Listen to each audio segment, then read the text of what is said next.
Hello, I'm Owen Ward. Welcome to another edition of Essex by the Sea. I am exploring the coast of Essex, finding out about the amazing and interesting stories it has to offer. And part of the Essex by the Sea logo is some strange shaped objects which perhaps many people in Essex may not necessarily have seen, although on a very, very clear day, if you stand at Southend or Shoebury-Ness, you might just be able to spot them in the distance. I'm talking about the Maunsell Forts that are stationed, positioned right out in the Thames Estuary. And thankfully, I know somebody who knows a little bit about them. Flo joins me on this episode of the podcast to talk all things about the history of the estuary. Thanks very much for joining me. Thank you for having me. Now, these strange-looking objects, the Maunsell Forts, what are they and what were they for? They're astonishing, aren't they? I think the reaction people get when they see them, whether it's live or in a photograph, is they immediately imagine War of the Worlds or something from Star Wars. And if you've never seen them, they're very tall. They stand 80 odd foot high and they look like aliens out in the sea. So these were actually positioned out at sea during the Second World War. You have to think back to the Blitz, where London was being absolutely hammered by the enemy, and we were under permanent bombing attacks the whole time. So Churchill went to the Admiralty and said, we need a way to stop this from happening, because the enemy aircraft were flying over the sea, and as they were approaching London, although we were in the Blitz and we had the blackout, so the city was dark at night, the moon would be reflecting off of the River Thames and glistening, which was used as a navigational aid by the enemy aircraft. So they would be using that River Thames to find their way up into the centre of London and drop their bombs. So the Admiralty needed to find a way to intercept the enemy aircraft before they got to our shores and did the damage. So they went to an amazing engineer called Guy Maunsell and asked him to come up with a strategy, a design of some kind of defence structures that could be used for that purpose. And that's what he did. He came up with the Maunsell Sea Forts. So these are positioned out at sea, strategically positioned all around the coastline, from Essex around to Kent. And they're basically gun towers. So there's two types of them. There's an army fort, which is the kind of War of the Worlds type, four-legged structures, very alien-like, 78 foot high. And then there's also the naval forts, which are slightly different. They are 110 foot high, and they are two cylindrical, hollow concrete legs, very, very big, with the gun tower on the top of them. So they were all around the coast, started in 1942. And they did an amazing job. They shot down 22 enemy aircraft and intercepted a number of doodlebugs as well. So they've earned their keep out in the estuary. And some of them are still there to this day, 80 years on, which I think is incredible, considering they were only designed really to be out there just for the wartime, so not for very long at all. And we're still talking about them today. And still proving popular for people to go and see them. Now, I've only ever seen them in photographs, and you've taken many a picture of them, and we'll come on to that in a bit. But I guess going back to that wartime, we had the coastal defences around the coast of Essex and, as you say, Kent on the other side of the estuary.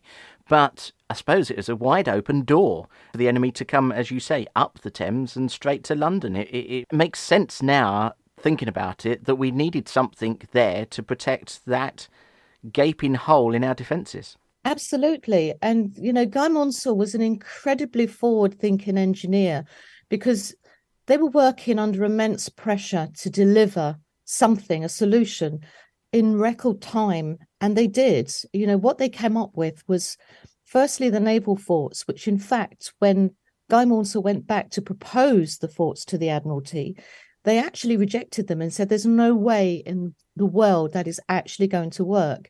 Because what it meant was building the towers themselves on land, which was done around in Gravesend, and then they would be towed out into the estuary and sunk onto the seabeds. And they would be towed out by steam tug. They would release the valves, and the forts themselves would sort of embed themselves onto that seabed on the sandbanks. And the Admiralty just couldn't fathom out how this could feasibly be done without them toppling over. So Guy Maunsell actually took a he had to do quite a job of persuading them to accept that he knew what he was doing and that it would actually be a feasible thing to do. So they would have been built under secrecy. You imagine living in Gravesend or around that coastline at the time, and all you can see is these incredible structures emerging up the skyline as they were being constructed, and they wouldn't have known what they were for. It must have been absolutely incredible to watch, because when you're up close to them now, they are absolutely huge. So I can't imagine what it must have been like to watch them being built. However, they were taken out into the estuary, and the very first tower that went out was Ruff's Towers, as it's known, which you will see off the coast of Felixstowe to this day. It's still there. And if you look on YouTube, there is a phenomenal piece of footage that was taken on that very day. This was February 1942, when the fort was towed out and positioned onto the seabed itself. And it went a little bit wrong. So Guy Maunsell's amazing plan didn't quite come off, because they were meant to release the valves in a certain order for it to sink properly. But unfortunately, it didn't quite go that way. And the video, or the cine film that was taken at the time, shows the tower lunging to the left, firstly, which is correct. Then it should lunge to the right and settle. But in fact, what it does in between is it lunges backwards by 45 degrees. And it's heart-stopping to see this, because it feels like it takes forever. And you've also got to remember that it was fully loaded with guns, servicemen, the whole shebang on board as this was actually being done. And the fort lunges backwards and just holds for what feels like a lifetime before it nicely positions itself exactly as it's meant to do. And you imagine what the servicemen must have felt like being on that tower when that was happening. It must have been something. Well, quite heart-stopping, I would imagine. And Absolutely. I suspect some of them may have thought they were going to get wet with that just a crashing little bit. into the Yeah. I don't envy the person doing the laundry that night. So that was the tower with the two columns and sort of a cross correct. platform across the top. I can see behind you on the windowsill of your room there, you've got a nice model. So let me just describe that fort then. And this is the one that you said that looks perhaps something out of War of the Worlds, because we've got four legs that would come up out of the sea. They're at quite an angle. 28 foot high. Yeah. They come to almost a point, and then on top of that is a big box. 3 stories high, is it? 2 stories high. 2 stories high with a gun on the top, 3.7-inch gun on the top of that gun tower as well, which obviously isn't there now. But, I mean, that is some structure. And as you say, if perhaps you was in Tilbury or Stamford Hope or Leigh-on-Sea, and you see these going out into the estuary, you must have wondered what on earth it was.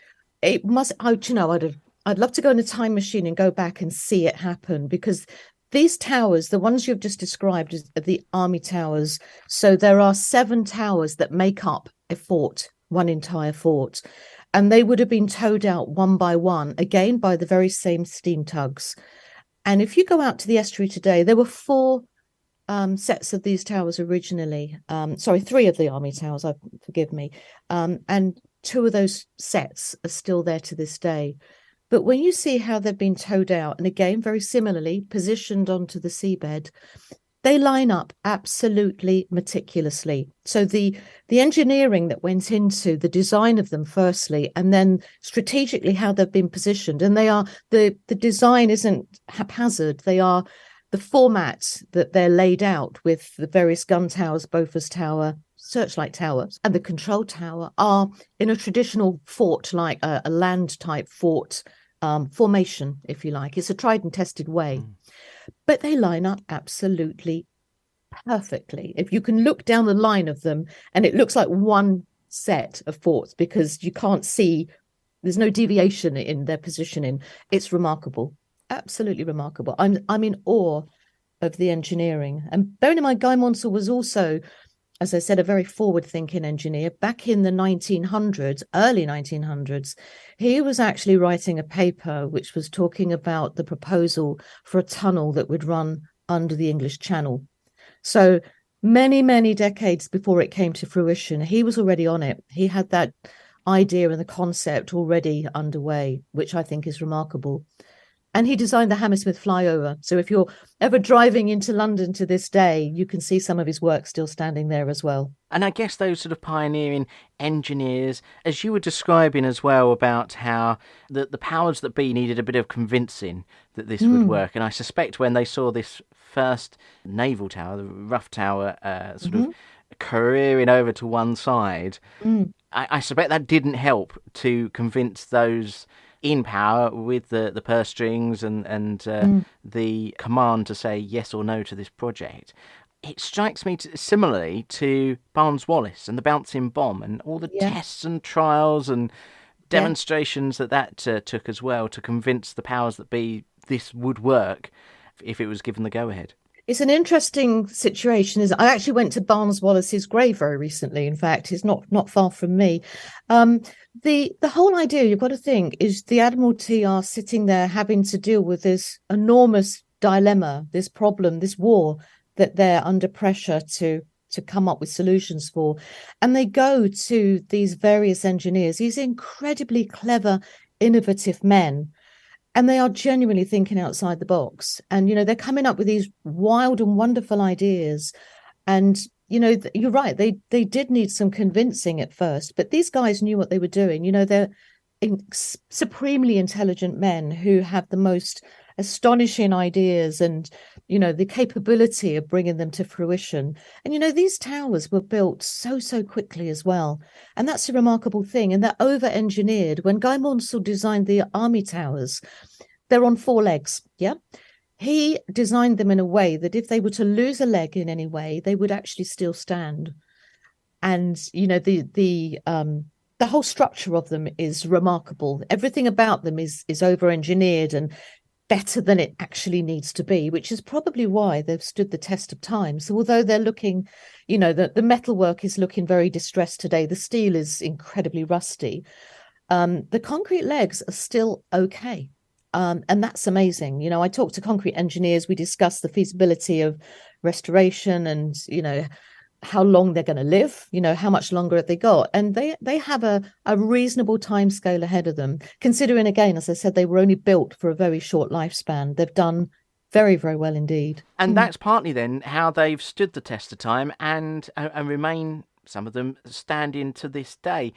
What is it then about them that interests you so much, and why do you enjoy going out and photographing them as you do? My love of photography started a few years ago when I started photographing abandonment and derelict buildings, and I find the such beauty in decay. I love the textures. I love the thought of the history of a place and how it looks today. So, and nature taking over. That was very much my thing. And I would literally travel the world in search of abandonment. I went to Chernobyl, went to some sort of outer edges of Georgia, which is presided over by the Russians, where there was some amazing architecture in a place called Abkhazia. So I happened one day to see a photograph of Red Sand Fort out in the estuary, and I was gobsmacked. It was everything I was looking for in a destination. It's imposing, it's stunning, it's decayed beyond belief. It was just absolutely beautiful. I had no idea where they were, but I knew I had to go and see them. So I was delighted to find out, firstly, that they were in the United Kingdom, which is enormously helpful. And then I found a boat that was able to take me out to see them. So I went out quite a choppy day, in fact, and they didn't disappoint. For me, it was love at first sight. I saw them from the water, and they are just huge. I mean, 78 foot, 100 foot high. You can't imagine what that looks like until you get up close to it. It's absolutely remarkable. So that was my first trip. I took quite a lot of photographs, and I had to go back because I had to get on to the fort. There was no way I could just sit at the water and look up at them. I needed to be on board. So I was very lucky in being involved with the restoration project a few years ago, which gave me access to the tower in Red Sand. So I was able to spend quite a lot of time up there, photographing, looking at the feasibility of restoration, and taking people up there. We did a lot of filming with various film companies as well. So it was a wonderful time to experience them and to try to imagine what they might have been like to be actually a serviceman out there. I was out in the winter when it was so cold you could barely touch the steel of the fort because it was so cold. And I was out there in high summer when, again, you could barely touch them because of the heat. It was just oppressively warm out there. But they are just otherworldly. I've slept on the roof. When you're lying out there at night on the roof and there's no light pollution, it is just the most beautiful, calming experience. And the towers, because they're positioned on the seabed, they rock slightly. They're designed to rock. Good old Guy Maunsell and his engineering again. So it's soothing but unnerving at the same time to be sort of swaying slightly. But just beautiful. And to be able to then obviously photograph them at sunset, photograph as the sun was coming up at 4 o'clock in the morning, shooting stars, peregrine falcons. It's just magical, just completely magical. So I've now got a collection, probably the largest collection of Maunsell Fort photography in the world, probably run into about, I think I'm up at about 30,000 images now. So quite a few. But I'm sure I can take a few more. I'm sure they're the sort that continue to keep on giving. One of them does have a rather interesting history that followed the Second World War more than any other. And I can see a flag behind you of red, white and black.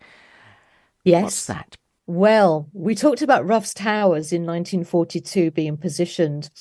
And after the war, when the forts were decommissioned, for a while they were used as pirate radio station bases. And although Ruff's Towers wasn't used as a radio station itself, a sister fort called Knockjohn, which is out in the estuary, was. And that became Radio Essex.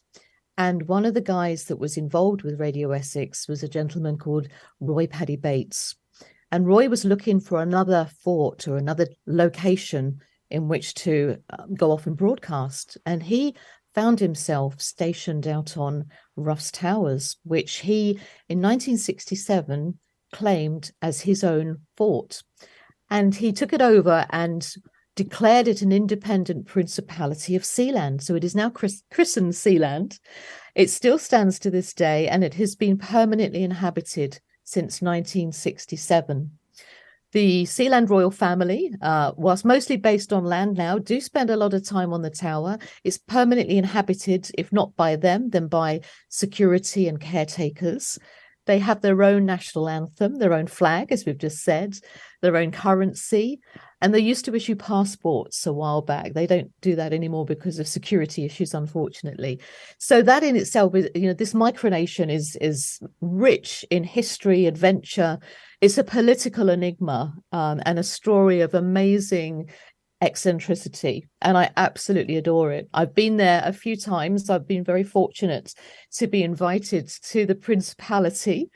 And it's quite an adventure just to get there, because the only way to board the fort, unless you take a helicopter out there, is to be winched off of a boat on a bosun's chair, 7 stories high. And for someone that doesn't swim and is not great with heights, it's probably not the best thing to do, but it was quite an experience, I must say. But I did do it because I'm now the Duchess of Sealand. I did it in a tiara and an evening dress just to make it sort of special. What an entrance. What an entrance. And absolutely. There's so much we could cover just on the history of Sealand. That perhaps is one for another episode of Essex absolutely, yeah. by the Sea. Flo, thank you so much for a whistle-stop tour about the Maunsell Forts. There is so much to uncover, so much to explore, and your passion and enthusiasm for them is amazing. So thank you so much for joining me. You're very welcome. Come out and see them for yourself. I'm sure you'll have an amazing time. Maybe in nice, calm, sunny summer conditions. You never know. You never know. That would be fantastic to do. Flo, thank you ever so much for joining me on this episode of Essex by the Sea. Thank you for having me. Don't forget, if you would like to support the creation of Essex by the Sea, you can do. Just visit the Ko-fi page. The links are in the description, where you can leave a little donation. Any donations that are made are very gratefully received. Thank you very much. So until the next episode of Essex by the Sea, thanks very much for listening.